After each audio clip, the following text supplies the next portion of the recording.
მოგესალმებით, თქვენ უყურებთ მაესტროს ახალ ამბებს 9 საათზე სტუდიაში მაკა ცინცაძე განაგრძობს მუშაობას თბილისის საქალაქო სასამართლომ შალვა ნათელაშვილის წინააღმდეგ პალიტრა მედიის არჩელი სრულად დააკმაყოფილა. ამასთან დღევანდელ სასამართლო პროცესზე მოსარჩელი მხარე არ გამოცხადდა მოსამართლე ბესიკ ბუგინიაშვილის განმარტებით სასამართლო პროცესის შესახებ მოპასუხე მხარეს ეცნობა, თუმცა პროცესზე დასწრებაზე უარი თქვეს. პალიტრა მედიას ინტერესებს სასამართლოში ადვოკატი ზვიად კორძაძე იცავდა. სასამართლომ გამოიტანა დაუსწრებელი გადაწყვეტილება და ნათელაშვილს დააკისრა ცნობების უარყოფა, რომელიც მან გაავრცელა მაესტროს, კვირის, ქრონიკისა და ალიას მეშვეობით.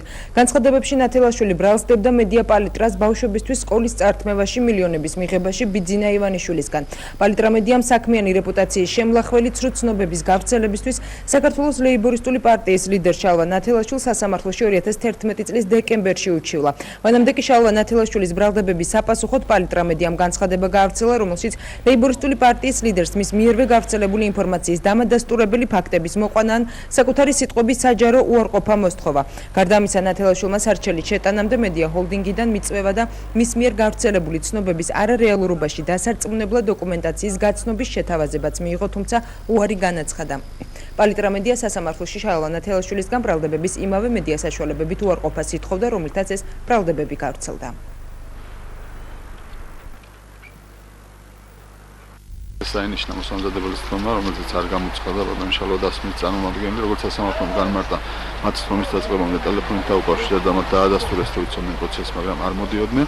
შესაბამისად, სასამართლომ გამოიტანა დაუსწრებელი გადაწყვეტილება შალვა ნათელაშვილის წინააღმდეგ და დააკისრა იმ ცნობების უარყოფა, რომელიც მან გაავრცელა მაესტროს, კვირის ქრონიკის და ალიას საშუალებით, რომლითაც ის ბრალსდებდა კვირის პალიტრას თითქოს და ბავშვებისთვის სკოლის წართმევაში მილიონების მიღებაში ივანიშვილთან, ყველა ეს ჩვენი ივანიშვილისგან, ყველა ეს ჩვენი სასარჩელო მოთხოვნა დამაყოფილებული იქნა. ლეიბორისტული პარტია კი პალიტრა მედიას პასუხობს. განცხადებაში ნათქვამია, რომ პალიტრა მედია აქტიურად ლობირებს მილიარდერ ივანიშვილს და მაქსიმალურად ავრცელებს ამ პერსონის მიერ ლეიბორისტული პარტიისა და შალვა ნათელაშვილის წინააღმდეგ გადმოფრქვეულ სიბინძურისა და ცილის წამების ნაკადს. ლობირება ტრადიციულად უფასო არ არის, რისი ერთ-ერთი მტკიცება ამას წინათ ოფიციალურადაც კი გამოქვეყნდა ოლიგარქის მიერ დაფინანსებულ ორგანიზაციათა ჩამონათვალში, სადაც მედია პალიტრას საპატიო ადგილი უკავია. გარდა ამისა, 102 საშუალო სკოლის უდიდესი ნაწილი სააკაშვილის ადრინდელი კეთილინები დღეს დაკავებული აქვს ამ ჰოლდინგს, ნათქვამია ლეიბორისტების მიერ გავრცელებულ განცხადებაში. ლეიბორისტების განმარტებით იმდენად აშკარა ფაქტებია, რომ მათ არანაირი სასამართლო არ სჭირდება. მიუხედავად ამისა, ჩვენ არ ვაპირებთ სააკაშვილ ივანიშვილის რეფორმირებულ უსამართლო სასამართლოებში მასმედიის წინააღმდეგ წანწალს და არ დავემორჩილებით მათ მიერ მიღებულ ეგრეთ წოდებულ გადაწყვეტილებას. მათ შორის არ ვაპირებთ ბოდიშის მოხდას ჭეშმარიტებაზე.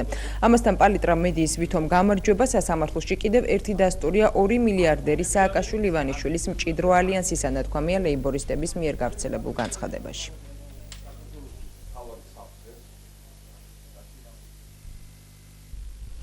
ბიძინა ივანიშვილი გუგული მაღრაძესა და სალომე ზურაბიშვილთან ითანამშრომლებს, როგორც ივანიშვილმა დღეს გამართულ პრესკონფერენციაზე განაცხადა, გუგული მაღრაძესთან პრინციპულ საკითხებზე შეთანხმება უკვე მიღწეულია. მისივე თქმით, მიიღო სოციალ-დემოკრატების ლიდერის გიორგი ჟორჟოლიანის წერილიც, რომელიც ცალკეულ რეგიონებში მაჟორიტარებთან დაკავშირებით თანამშრომლობას თავაზობს, რასაც სიამოვნებით განიხილავს. რაც შეეხება ნინო ბურჯანაძესა და კახა კუკავას, ბიძინა ივანიშვილის განმარტებით, ქართულ ოცნებას და დემოკრატიულ მოძრაობასა და თავისუფალ საქართველოს განსხვავებული იდეოლოგია და მსოფლო მხედველობა აქვთ, რის გამოც პოლიტიკურ კოალიციაში თანამშრომლობა ვერ შედგება.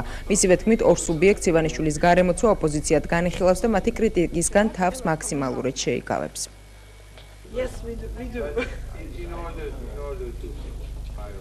ძალიან კმაყოფილი ვარ ყველა პარტიით, რომელთანაც ჩვენ უკვე მოახერხეთ ურთიერთობის დამყარება. მე მგონი, რომ ფორუმიც ესეთივე მეგობრული გახდება უახლოეს მომავალში. მოგახსენებთ დარჩენილ პარტიებზე, რომლებთანაც ჩვენ ვაპირებთ ურთიერთობას და როგორი წესით და როგორი ფორმით. მე მექნება შეხვედრა ქალბატონ გუგული მაღრაძესთან. იქაც მე მგონი, რომ მოლაპარაკება პრინციპულად შეთანხმებები მიღწეულია. მე მას დავაძობ მთლიანად გაერთიანებას ჩემს მომავალ პარტიაში.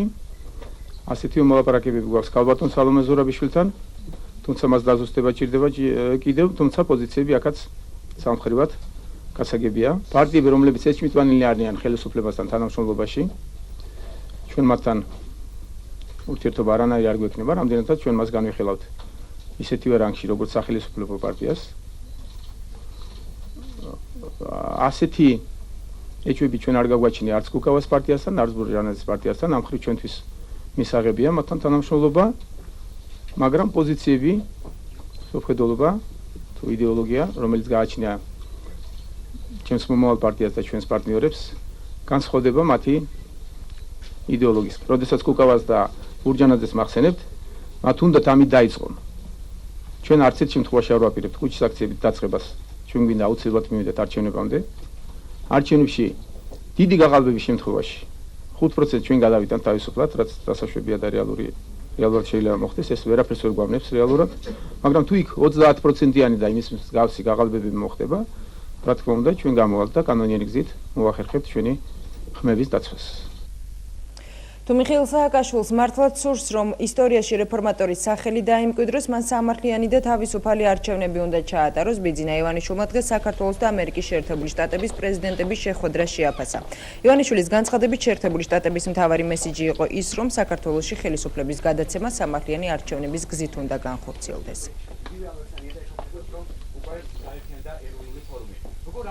როგორი რეალობაც გვაქვს დღეს საქართველოში? კარგად იციან ამერიკაში და რა თქმა უნდა არ არის მათთვის საინტერესო. საინტერესო არ არის ამის აღიარებაც კი. მათაც აქვს სურვილი ძალიან იმის, რომ როგორმე მოხერხდეს შემოტრიალება, შემოbrunება და ის რაც იყო თავში, როგორც იგეგმებოდა შიგნით და გვეხმარებოდნენ გარედან, იმ ხრივ განვითარდეს დღევანდელი სიტუაცია. რა თქმა უნდა მას კონკრეტულად უთხრეს, რომ ამერიკა არ შეეგუება და არ მიიღებს იმას, რასაც აპირებს სააკაშვილი. როგორი გზებითაც, როგორი ხერხებითაც ის აპირებს ხელისუფლებაში დარჩენას, რომ ამერიკისთვის ეს იქნება მიუღებელი და მას უთხრეს ეს კონკრეტულად. შიგნით უთხრეს კვეთრად, გარეთ მოეფერნენ ჟურნალისტებთან ერთად. ეს ნიშნავდა იმას, რომ შენ თუ მოახერხებ, გადააბარებ ხელისუფლებას კანონიერი გზით, შენ დარჩები როგორც რეფორმატორი ჩვენს თვალში და ამერიკული საზოგადოების თვალში. მას მისცეს იმ შენიშვნიდან გამომდინარე, მას მისცეს საშუალება, რომ შეინარჩუნოს სახე და მიუთითეს, რომ ვალდებული ხარ კანონიერი გზით გადააბარო ხელისუფლება. ჩვენც დარწმუნებული ვართ თქვენც და საქართველოს მოსახლეობა მთლიანად შევძლებთ და მე მგონი ამის რესურსები კიდევ დარჩა, რომ სააკაშვილს მიუტევოთ და ვაპატიოთ ის შეცდომები, რომელიც მან მრავალი ჩაიდინა და მას საშუალება ექნება იყოს ჩვენი მოქალაქე, ის სურვილი ჩვენს გაგვაჩნია. მე მაგას მისთვის უამრავი კარგი რჩევები მაქვს მიცემული და დღეს ვაძლევ საუკეთესო რჩევას, რომ გონს მოეგოს და დაბრუნდეს კანონიერების ჩარჩოში და აღიაროს კანონის უზენაესობა. ბიზნესმენი ბიძინა ივანიშვილი რუსეთში საკუთარი აქტივების გაყიდვას აპრილისთვის ვარაუდობს. როგორც ივანიშვილმა განაცხადა, თითქმის ყველა ობიექტზე ორ-ორი მყიდველი უკვე არსებობს, თუმცა კონტრაქტის გაფორმებამდე ჯერ საქმე არ მისულა. ივანიშვილის თქმით, მსოფლიო კრიზისიდან გამომდინარე ეკონომიკური მდგომარეობა რუსეთში საკმაოდ მძიმეა, შესაბამისად დღეს აქტივების გაყიდვის დრო არ არის.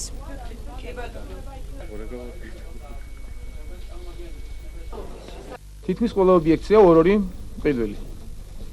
მაგრამ არსად არ გვაქვს კონტრაქტის დონეზე, არსად არ გვაქვს მიყვანილი. სიტუაცია ძალიან მძიმეა, ეკონომიკური, კარგად მოგეხსენებათ, სოფლიოში კრიზისია.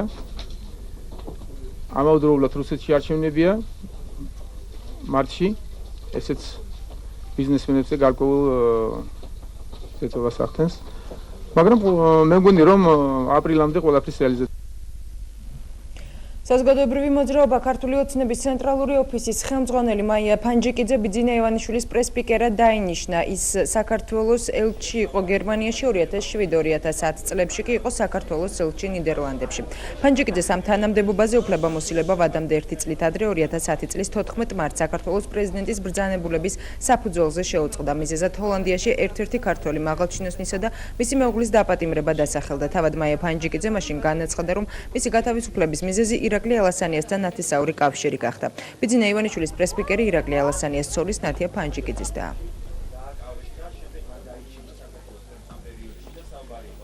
მივესალმები მაიას პრესპიკერად დანიშნოს, ეს ჩვენი ერთობლივი გადაწყვეტილება იყო და ვფიქრობ, რომ ადამიანი, რომელიც ძალიან მაღალი კვალიფიკაციის არის დიპლომატიაში, ყველაზე ადვილად გაგიმკლავდებათ მედიის შეტევების დროს. ამიტომ ვფიქრობ, რომ საუკეთესო გადაწყვეტილება იყო, რაც კი კოალიციის ფარგლებში შეიძლება და მიიღებოდა. ჩემი განთავისუფლების მიზეზი იყო ჩემი ნათესაობა ირაკლი ალასანიასთან, ხოლო ოფიციალური მიზეზი, რომელიც ოფიციალურად არ დასახელებულა, იყო სწორედ ის ინციდენტი, რომელიც შეემთხვა ერთ ქართველ მაღალჩინოსანს ნიდერლანდებში. ის იყო დავით კერესელიძე, პრემიერ-მინისტრის კაბინეტის ხელმძღვანელი. იგი udანაშაულოდ იყო დაკავებული და არაფერი არ ჩაუდენია.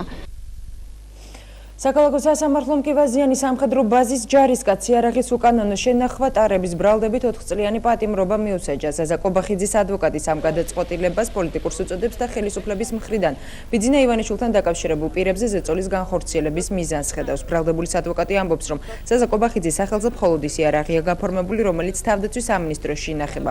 ლადო მაჭერაშვილის განმარტებით მისი დაცვის ქვეშ მყოფი პირი ბიძინა ივანიშვილის დისჩვილის მეგობარია და ზაზა კობახიძე ბიზნესმენის პოლიტიკაში გამოჩენიდან მალევე დააკავეს. გასამართლებული სამხედროს ოჯახის წევრები კი ეჭვობენ, რომ ხელისუფლებას ბიძინა ივანიშვილთან კავშირში მყოფი პირი სამხედრო სამსახურში ყოფნა არ აწყობდა და მისი დაკავების მოტივიც ეს გახდა.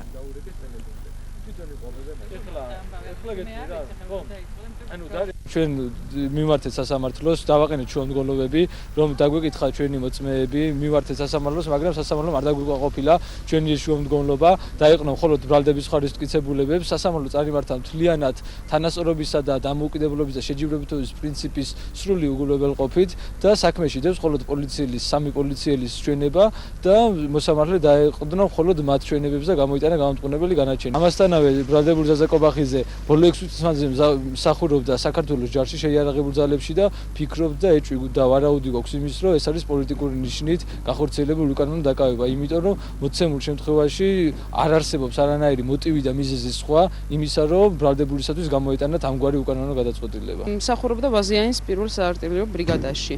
და საერთოდ არ ვიცი რა, იარაღი არასდროს არ უტარებია და სახლში ვიყავი იმ დღეს, როცა დააკავეს, ტელეფონმა დარეკა, უპასუხა ჩემმა შვილმა. და უთხრა, რომ მამაშენს უთხარი 1 წუთი ჩამოვიდესო.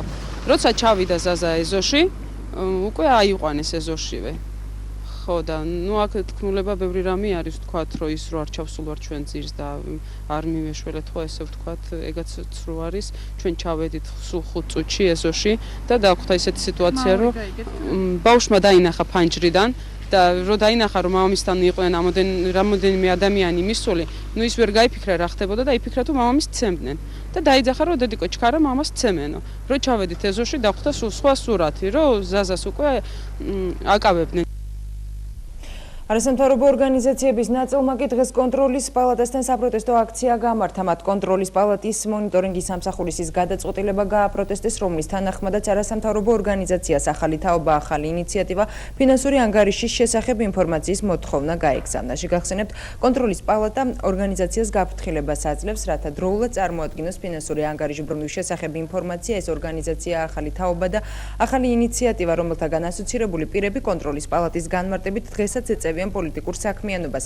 სუბიექტს ანგარიშბრუნვის წარსადგენად 3 დღიანი ვადა განესაზღვრა. საქართველოს კონტროლის პალატის ფინანსური მონიტორინგის სამსახურის მიერ არის სამწარმო იურიდიული პირის რესპუბლიკური ინსტიტუტის ფინანსური ანგარიშბრუნვის წარმოქმნასთან დაკავშირებით შესაბამისი მოთხოვნები გაეგზავნა ადრესატებს.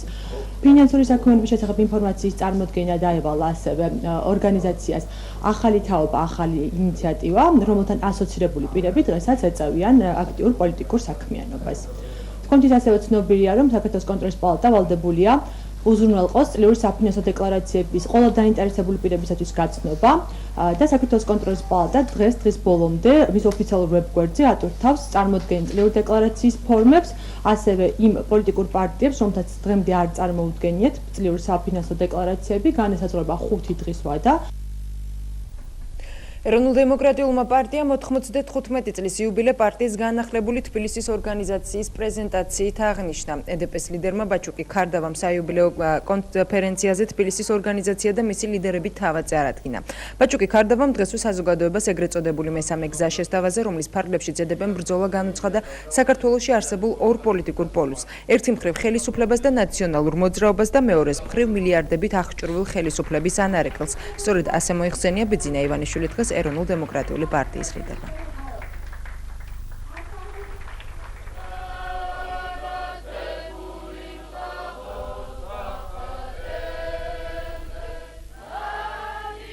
და გარდა სოციალურ-ეკონომიკური პრეტენზიებისა, რაც ჩვენ გაგვაჩნია ხელისუფლებასთან, გვაქვს ერთი სერიოზული პრეტენზია, ეს არის ნაციონალური მოძრაობის მიერ დამკვიდრებული ერთპარტიული სისტემა, რომელიც აუცილებლად უნდა დაინგრეს. მეორე, ეს არის მილიარდებით აღჭურვილი პოლიტიკური კოალიციის ჩამოყალიბება, რომელიც არის ანარეკლი იგივე მიხეილ სააკაშვილის ხელისუფლებისა და წლების განმავლობაში, სულ რაღაც 2-3 წელია გამოიყო ეს ძალა მიხეილ სააკაშვილს და მთელი ის პასუხისმგებლობა, რაც ამ ხელისუფლებაზე იყო, ბუნებრივია ნაწილდება მასზეც და მიმაჩნია, რომ ეს არის არანაირი ღირებულებებზე დაფუძნებული პოლიტიკური პოლუსი, სადაც არიან გაერთიანებული პოლიტიკური ორგანიზაციები, რომელსაც არ აერთიანებს არანაირი ერთნაირი შეხედულებები. ასეთ წლოვანდების პარტიას დიდი გზა აქვს გავლილი პოლიტიკურ ცხოვრებაში და იყო რა თქმა უნდა წარმატებები, წარუმატებლობაც, შეცდომებიც იყო, მაგრამ დღეს ჩვენ ახალი ხედვა გვაქვს.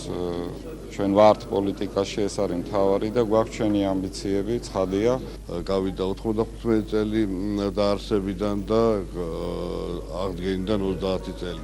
ეს საიუბილეო კონფერენცია გვაქვს, როდესაც ჩვენ გავაჟღერებთ ჩვენს პოლიტიკურ, ჩვენ ეკონომიურ შეხედულებებს, მოგეხსენებათ, რომ წლევანდელი წელი საარჩევნო წელი გახლავთ და ბუნებრივია ეს ჩვენი პოზიცია მნიშვნელოვანი იქნება როგორც პოლიტიკური სპექტრისთვის, ისევე ჩვენი ამორჩევლისთვის. თავისუფალი დემოკრატების ლიდერი ირაკლი ალასანიაკი თბილისის მერს გიგი უგულავას ზამთრის პერიოდში დედაქალაქში დასუფთავების გადასახადის ელექტროენერგიის გადასახადისგან განცალკევებისკენ მოუწოდებს. ინიციატივით თბილისის მერს ხვალ საკრებულოს წევრები თავისუფალი დემოკრატებიდან ზურაბ ბაბაშიძე და ვიქტორ დოლიძე მიმართავენ გადაწყვეტილება ნაგვის გადასახადის მოხმარებული ელექტროენერგიის შესაბამისად გადახდის შესახებ გასული წლის 1 ივლისს შევიდა ძალაში.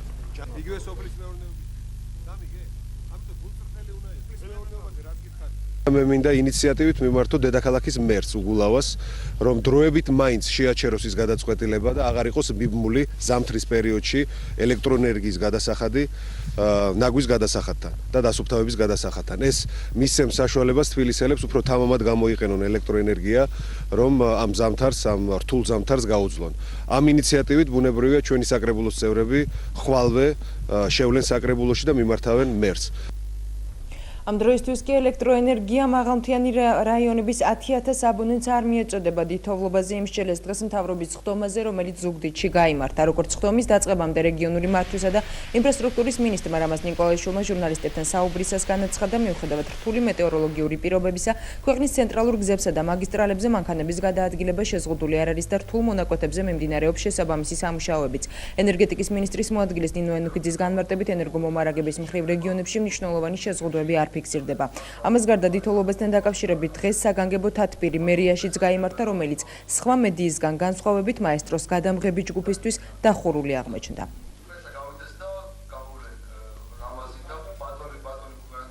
თოვლის ინტენსივობა გაიზრდება დღეს, ხვალ და ზეკ, ესე იგი, მინდა გითხრათ, რომ სამწუხაროდ ტემპერატურის დავარდნასაც ველოდებით და ეს გაგრძელდება აღმოსავლეთ საქართველოში შაბათამდე და დასავლეთ საქართველოში კვირამდე. ეს ნიშნავს იმას, რომ გვაქვს საკმაოდ მძიმე დღეები და გამომდინარე აქედან საგზაო დეპარტამენტი მუშაობის თავისთავად სხვა რეჟიმში გადავიდა. მინდა გითხრათ, რომ მთელი ღამის განმავლობაში ჩვენ 521 ერთეული ტექნიკა დავამატეთ საქართველოს გზებს და თქვენს ალბათ გძნობთ, მიუხედავად იმისა, რომ თოვლი არ გაჩერებულა, ფაქტიურად მოძრაობა ყველა მიმართულებით გახსნილია, არის თავისთავად გარკვეული შეზღუდვებიც. მთელი საქართველოს მასშტაბით დაახლოებით 10,000-ზე ცოტა მეტ აბონენტს არ მიეწოდება ელექტროენერგია. აღნიშნული თქვენიც გამოწვეულია ამინდის გამო, ანუ დიდთოვლობის გამო, ეს ძირითადად ძირითადი ნაწილი მოდის აჭარის რეგიონზე, მაღალმთიან რეგიონზე. დღის პირველ ნახევარში შეზღუდვები იყო ზუგდიდის მუნიციპალიტეტში, წალენჯიხაში, ეს შეზღუდვები ამ წუთის მდგომარეობით აღმოფხრილია, წალენჯიხას ელექტროენერგია ამ წუთის მდგომარეობით მიეწოდება, სამსახურები აგრძელებენ მუშაობას, ანუ პერმანენტული მუშაობა მიმდინარეობს. მინდა მოგახსენოთ, რომ ზოგადად ამინდის გაუარესებასთან ერთად იზრდება რისკი საგზაო შემთხვევების, იზრდება ასევე ტრავმატიზმის შემთხვევების რისკი, მაგრამ სამედიცინო დაწესებულები არიან მობილიზებული. რაიმე მნიშვნელოვან მატებას დღეისათვის ჩვენ ინფორმაციას არ ვთვლოთ. თბილისში კი თოვლის საფარმა 15 სანტიმეტრს გადააჭარბა. თბილისის მერის ინფორმაციით კი უხვი ნალექისგან გამოწვეული თოვლჭყაპისგან ცენტრალური ქუჩები უკვე გაწმენდილია. დასუფთავების სამსახური ამ დრომდე საგანგებო რეჟიმში განაგრძობს მუშაობას და ქალაქის მასშტაბით ყველა გზაზე, სადაც ტრანსპორტი მოძრაობს, ტექნიკური მარილია დაყოლილი.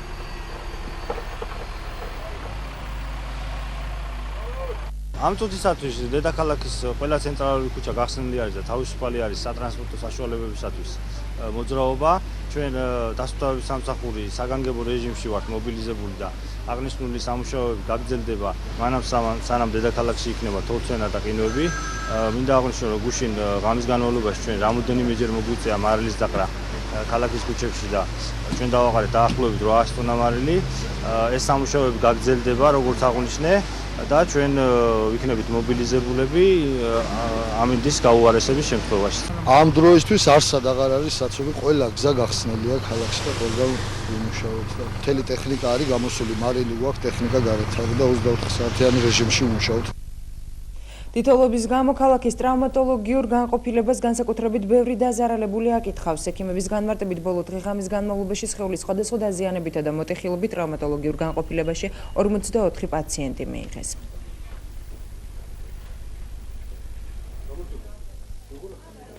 გუშინ ესე იგი მომართვიანობა იყო 30 პაციენტი, აქეთ 11 და პლუს 11 ჰოსპიტალიზაცია განხორციელდა. ნუ აქედან ყველა არ იყო, რა თქმა უნდა, აი ამ ამინდების გამო. და დღეს ჯერჯერობით უკვე შემოსული არის 8 მტყოფი, უმეტესობა აი ამ უამინდობის გამო რა. ზოგს ფეხი მოუსრიალ და ზოგი სადღაც ჩავარდა. ბოლო 5 დღის განმავლობაში კი ავტოავარიის შედეგად მსხვერპლით ერთი შემთხვევა დასრულდა. თბილისის საგანგებო სამსახური უხვინალექის გამო საგანგებო რეჟიმში განაგრძობს მუშაობას. მათთვის სამსახურის ცნობით მთელი ღამის განმავლობაში სამაშველო ბრიგადებს თოვლიდან ავტომანქანების ამოყვანა უწევდა და დაახლოებით 55 გამოძახება დაფიქსირდა.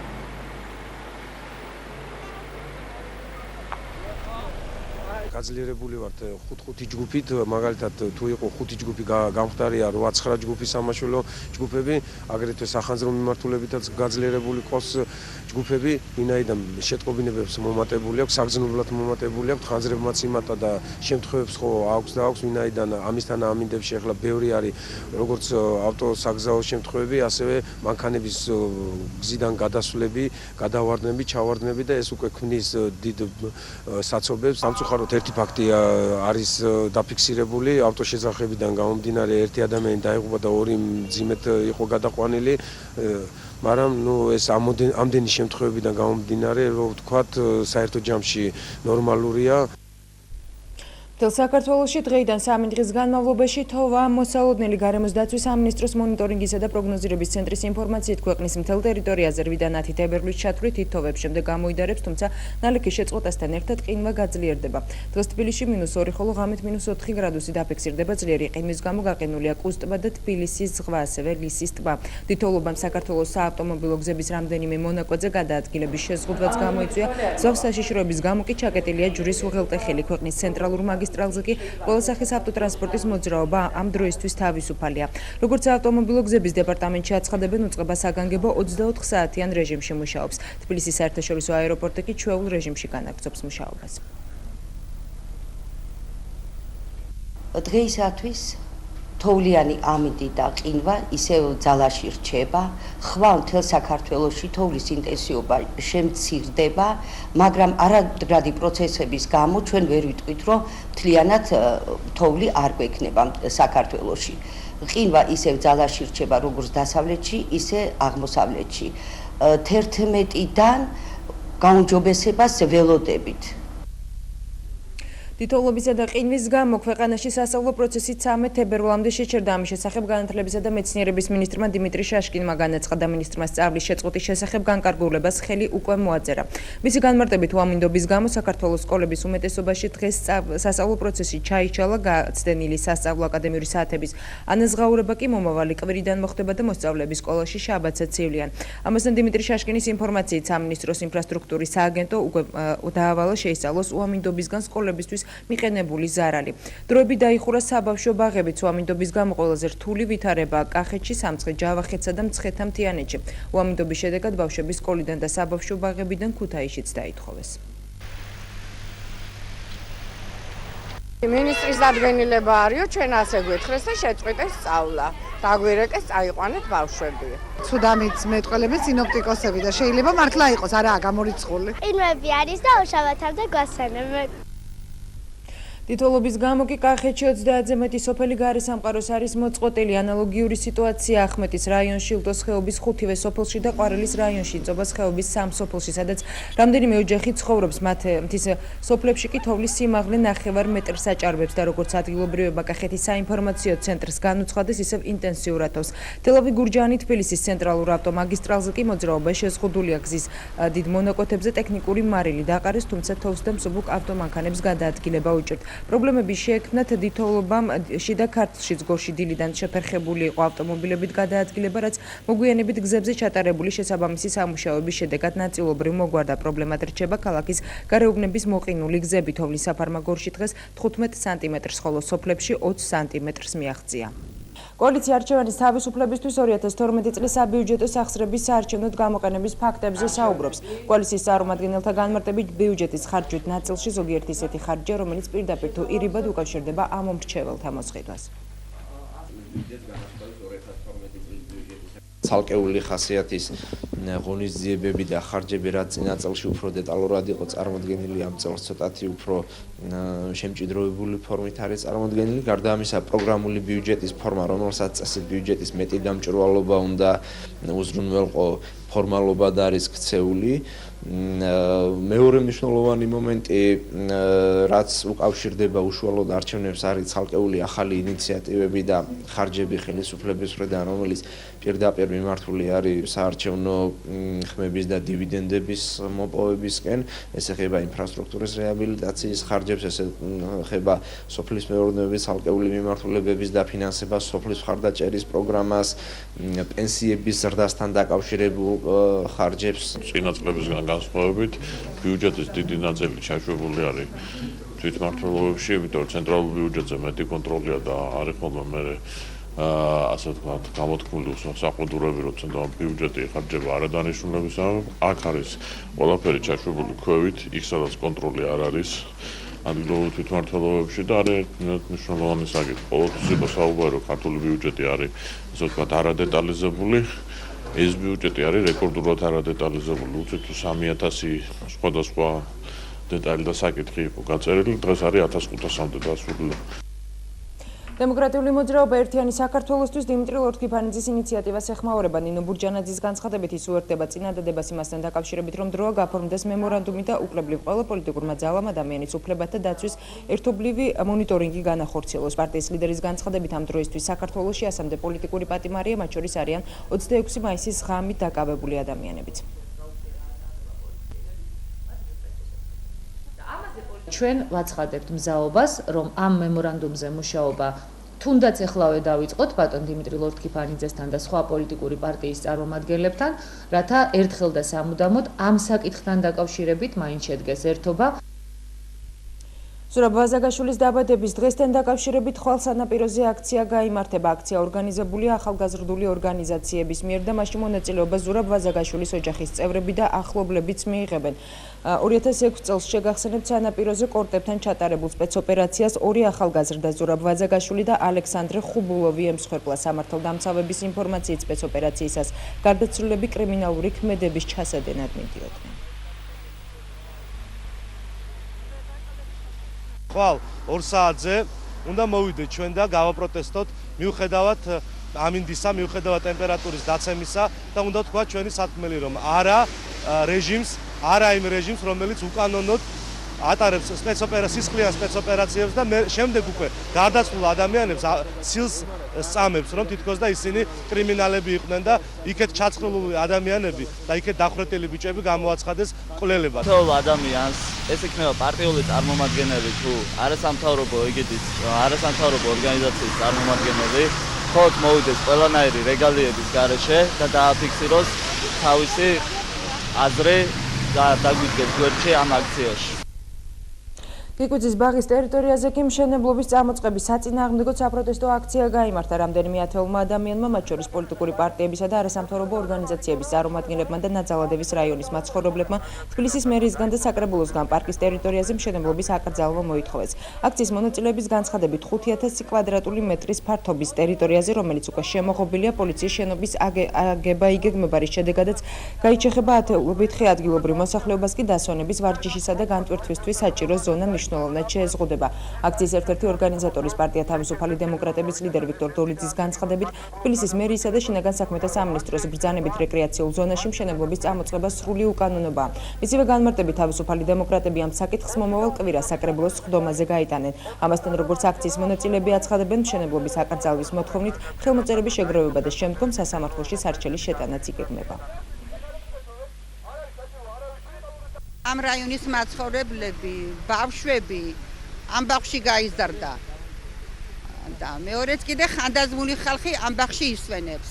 ეს არის ჩვენი ფილტრები, რო იტყვენ სასუთხი ორგანო. აქ ერთი ხე არ უნდა მოიჭრას. ვფიქრობ, ეს კარგად გასააზრებელი თემაა და ესე რაღაცა ქირურგიულად ერთი ხელის მოსვლით ამის გაკეთება არ შეიძლება. პოლიციის შენობისთვის სხვა მეტი ადგილებიც არსებობს ნაძალადევის რაიონში, პარკია, რეკრეაციული ზონაა. ბავშვების ასეირნებენ, დადიან და მოსახლეობა არის ძალიან უკმაყოფილო. ამიტომ მე მოუწოდებ როგორც შინაგან საქმეთა სამინისტროს ხელმძღვანელობას, ასევე ქალაქის მთავრობას, რომ კარგად გაანალიზოს საკითხი. ეს უკვე მესამე შემთხვევაა სამ თვეში, როცა პოლიციის შენობას აშენებენ ბაღ-პარკების ტერიტორიაზე. წერეთელზე აშენდა ასეთი შენობა, აშენდა მოსკოვის პროსპექტზე, იწყება პროცესი და გაიჩეხა ხეები და ჩვენ არ უნდა დავუშვათ, რომ კიკვიძის ბაღშიც იგივე განმეორდეს. რადგან თბილისში ისედაც რამოდენიმეჯერ ჩამოვარდება სტანდარტს გამწვანებისას არსებული ბაღ-პარკების სივრცე და შესაბამისად ეს ყველაფერი აისახება უმძიმესად ჩვენ ჯანმრთელობაზე. ერთი წლის წინ აქ იყო პრეზიდენტის მეუღლე ქალბატონი სადარ ულოვსი, სადაც მათ დიპლომატიური კორპუსის წარმომადგენლებს მეუღლებთან ერთად მოაწყვეს დასუფთავების აქცია.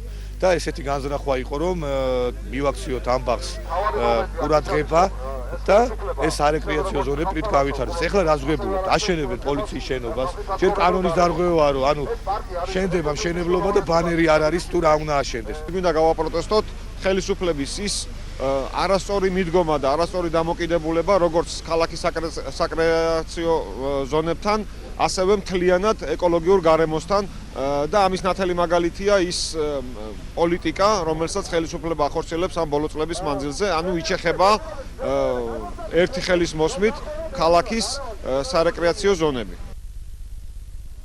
თელავში კი რეკლამეორის გამზირზე სილამაზის სალონში ბუნებრივი აირის გაჟონვის შედეგად აფეთქება მოხდა. აფეთქების შედეგად კი 6 მოქალაქე დაშავდა. დაშავებულთაგან 3 სალონის თანამშრომელია, დანარჩენი 3 კი მცირეწლოვანი ბავშვი, რომლებიც სალონის მიმდებარე ტერიტორიაზე თამაშობდნენ. აფეთქება დღის 12 საათზე დაფიქსირდა. დაშავებულთაგან 2-ს მძიმე დამწვრობა აღენიშნება და ისინი თბილისში არიან გადმოყვანილი. საქმეზე მიმდინარეობს გამოძიება.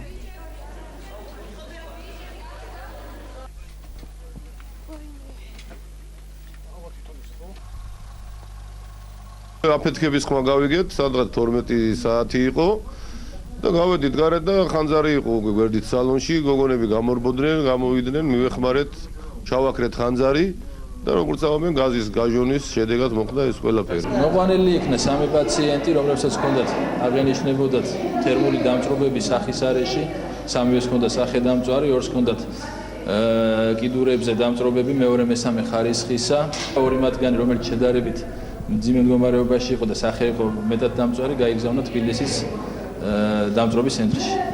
სიცოცხლისათვის არავითარი საფრთხე არ არსებობს მან.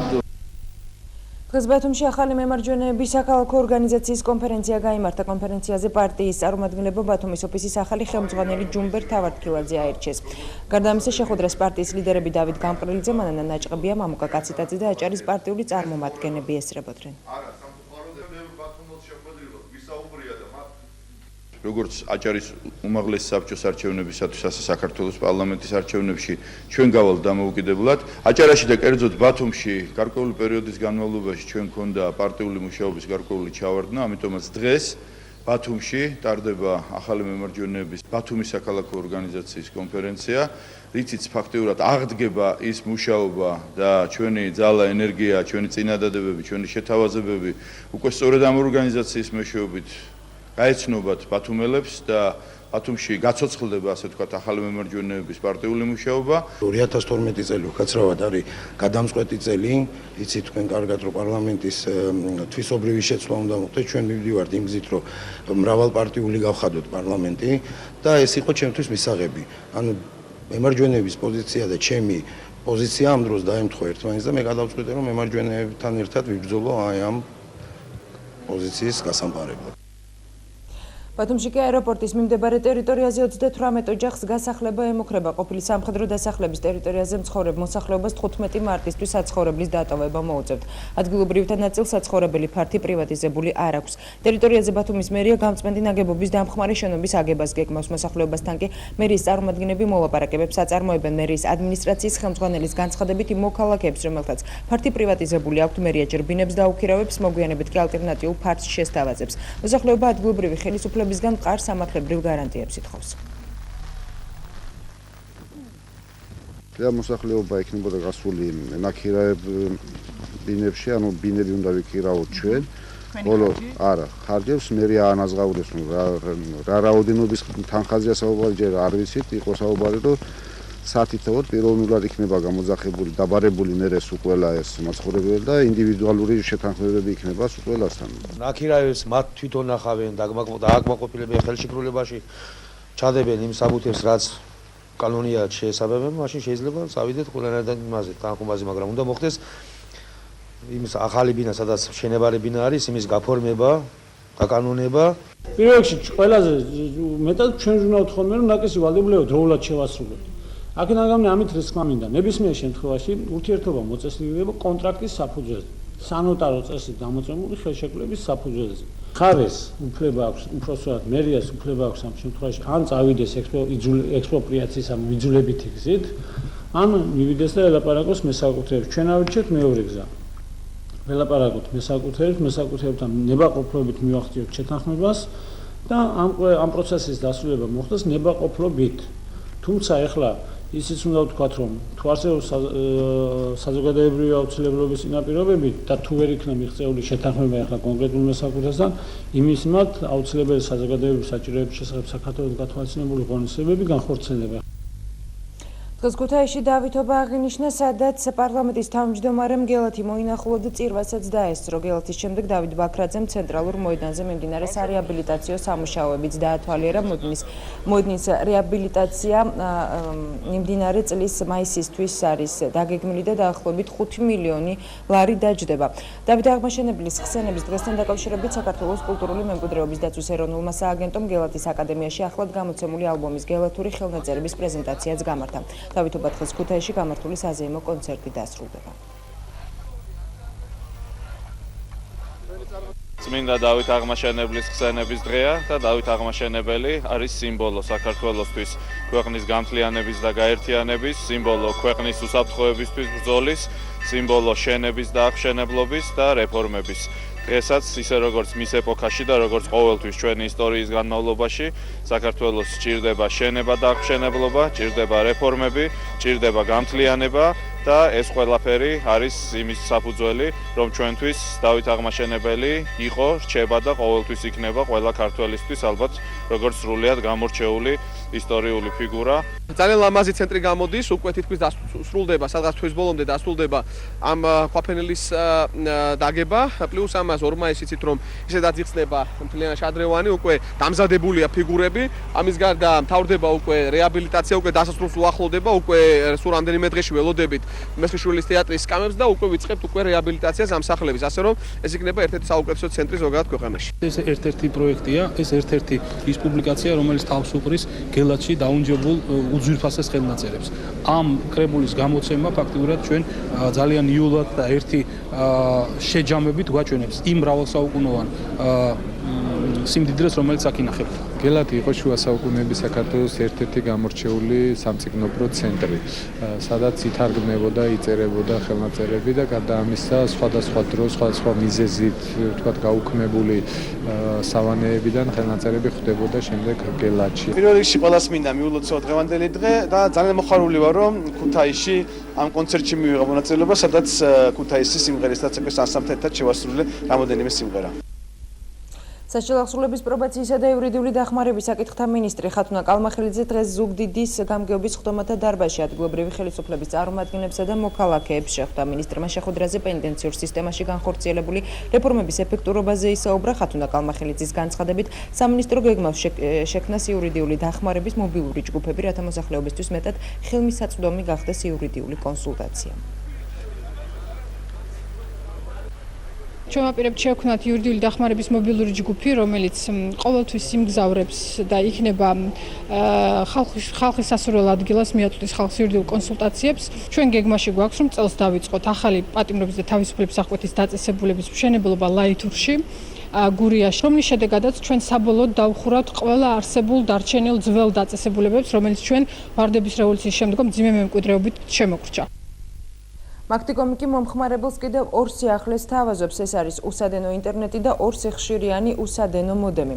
გარდა ამისა, ამ დროისთვის ეს სერვისი თბილისის მასშტაბით იქნება შესაძლებელი, მისი სარგებლობა, ხოლო 2012 წლის ბოლომდე მთელ საქართველოს დაფარავს ეს სერვისი, განსაკუთრებით მოსახერხებელია მათთვის, ვისაც ინტერნეტი მუდმივად სჭირდება სახლში, აგარაკზე, გზაში თუ სხვა ნებისმიერ ადგილას. ხაზგასასმელი არის ის, რომ ყველა თანამედროვე მობილურ აპარატს უკვე გააჩნია ამ ქსელში მუშაობის შესაძლებლობა, ამიტომ აბონენტს არ ჭირდება დამატებით რაიმე ქმედების განხორციელება, როგორც კი ტელეფონი ხდება ამ ქსელის მომსახურების არეში, ავტომატურად იწყებს ამ ქსელის გამოყენებას და ეს ქსელი აბონენტს აძლევს საშუალებას 21 მეგაბიტამდე წამში სიჩქარით ისარგებლოს ინტერნეტით, რაც დღესდღეობით საქართველოში ყველაზე სწრაფი უსადენო ინტერნეტად გვევლინება დღესდღეობით. გარდა ამისა, მეორე სიახლე არის ახალი ორსიხშირიანი მოდემი, რომელიც უნიკალურია. ესეთი მეორე მოდემი მსოფლიოში არ არსებობს, რომელსაც ერთდროულად ორ ქსელში შეუძლია მუშაობა. ეს არის i-video ქსელი და ეს HSPA+ ქსელი, ახალი ქსელი, რომელსაც ახლა ცოტა ხანს წინ მოგახსენეთ. და სავარაუდოდ მომავალ კვირას საქართველოს ფუტზალის ფედერაციის პრეზიდენტი გიზო ფხოველიშვილი თანამდებობას დაკარგავს. დღეს ფეხბურთის ფედერაციაში ამჟამინდელ პრეზიდენტს გამგეობის წევრები დაუპირისპირდნენ და ბრალდებებიც წაუყენეს. გამგეობის წევრების განცხადებით ფხოველიშვილს არც ერთი წინასაარჩევნო დაპირება არ შეუსრულებია. ამჟამად კი საერთოდ არ ტარდება ეროვნული ჩემპიონატი, გაუქმდა ასაკობრივი ნაკრებები და ფედერაციას საერთო ოფისიც კი არ გააჩნია. გარკვეული კითხვები გაჩნდა FIFA-სა და UEFA-ს გრანტებზეც, რომლების ხარჯვით ნაწილზეც არავინ არაფერი იცის. გადაწყდა, რომ გამგეობის წევრები ფეხბურთის ფედერაციაში ფუტზალის განვითარების პროგრამაზე შეთანხმდებიან და ფეხბურთის ფედერაციაში წარადგენის შემდეგ კი ფეხბურთის ფედერაცია საკუთარ თავზე აიღებს ფუტზალის ფედერაციის მართვასაც. ამ ეტაპზე კონკრეტული გადაწყვეტილება მიღებულია, რამოდენიმე დღე მიეცა ასოციაციას, რომ თავთავიანთი, ასე ვთქვათ, პოზიციებმა თავთავიანთი შეხედულებები და თავიანთი მომავლის ხედვები მოვიტანონ ფედერაციაში და ძალიან დიდი ალბათობით ეს ყველაფერი შეჯერდება, ჩვენ დავწყდებით და დაახლოებით პროფლიგის ვარიანტი გაკეთდება და ჩვენ ავიღებთ უფრო მკვეთრად და უფრო მკაფიოდ ჩავერევით და რაღაც ეტაპზე გადავიბარებთ. იმიტომ რომ ამ რეჟიმში უბრალოდ გაგრძელება არ არგებს არც თვითონ ფეხბურთს, არ არგებს არც ფუტზალის ასოციაციას და შესაბამისად უნებს ფეხბურთის ფედერაციასაც. გამგეობის წევრები ზეგ ანუ პარასკევს ბატონ ზვიაც მიუტანთ ჩვენს ხედვას, როგორ უნდა განვითარდეს ქართული ფუტზალი და ბატონი ზვიადი უკვე ორშაბათიდან აი ამ რჩევების გათვალისწინებით თვითონ აიღებს ფუტზალის მართვას.